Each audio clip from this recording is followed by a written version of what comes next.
فرمایا کہ آج کی رات اس سال آنے والے ہر بچے کا نام لکھ دیا جاتا ہے، آج کی رات اس سال میں مرنے والے ہر آدمی کا نام لکھ دیا جاتا ہے، اور آج کی رات تمہارے اعمال کو اللہ رب العزت اٹھا لیتے ہیں، اور اس رات کو تمہارا رزق تمہیں کتنا ملے گا وہ بھی لکھ دیا جاتا ہے۔ وَنُصَلِّي عَلَى رَسُولِهِ الْكَرِيمِ اما بعد فاعوذ باللہ من الشیطان الرجیم بسم اللہ الرحمن الرحیم۔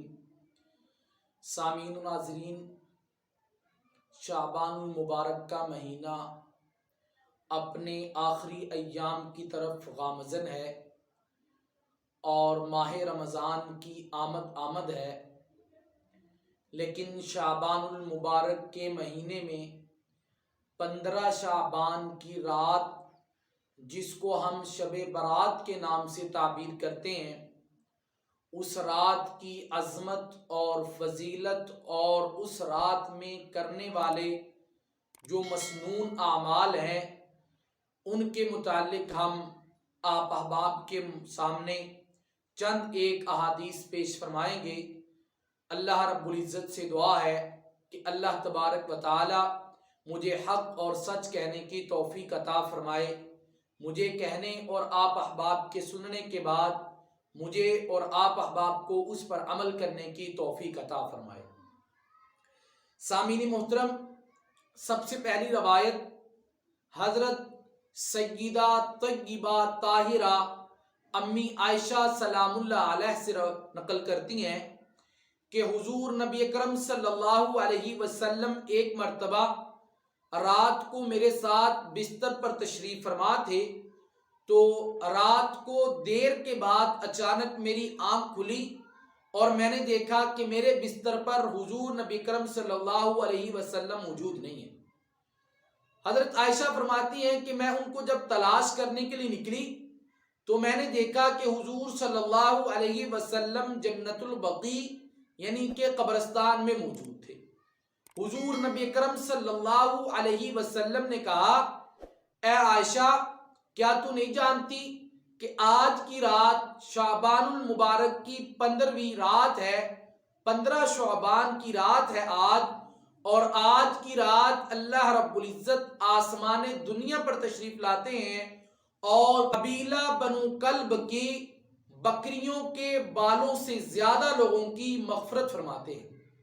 اور اسی طرح ایک اور روایت ہے جس میں رسول اللہ صلی اللہ علیہ وسلم نے ارشاد فرمایا کہ آج کی رات اس سال آنے والے ہر بچے کا نام لکھ دیا جاتا ہے، آج کی رات اس سال میں مرنے والے ہر آدمی کا نام لکھ دیا جاتا ہے، اور آج کی رات تمہارے اعمال کو اللہ رب العزت اٹھا لیتے ہیں، اور اس رات کو تمہارا رزق تمہیں کتنا ملے گا وہ بھی لکھ دیا جاتا ہے۔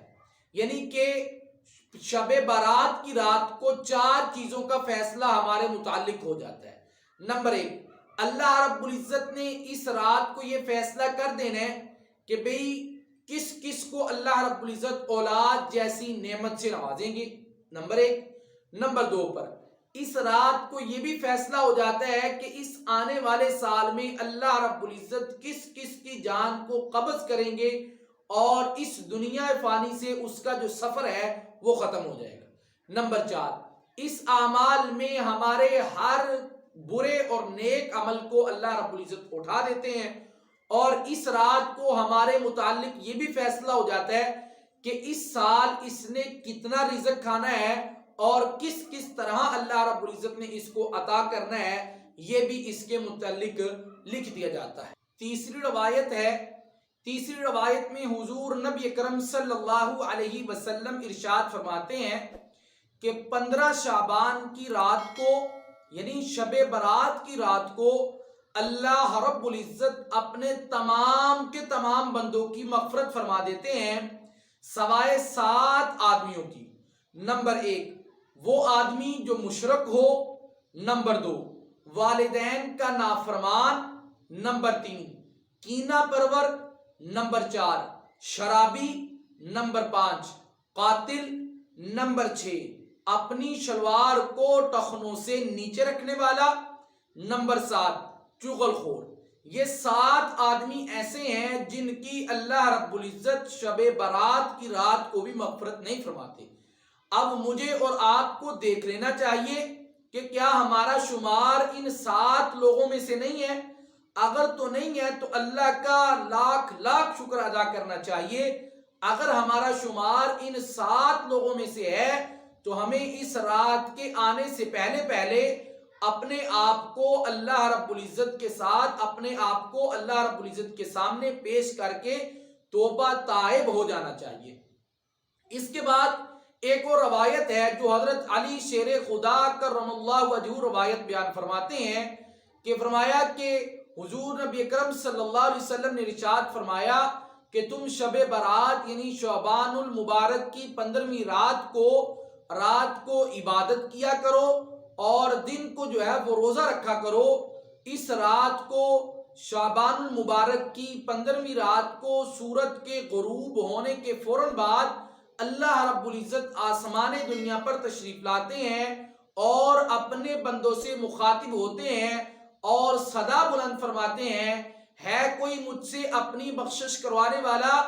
ہے کوئی مجھ سے اپنی حاجت کو پورا کروانے والا؟ ہے کوئی مجھ سے اپنی مصیبت کو رفع کروانے والا؟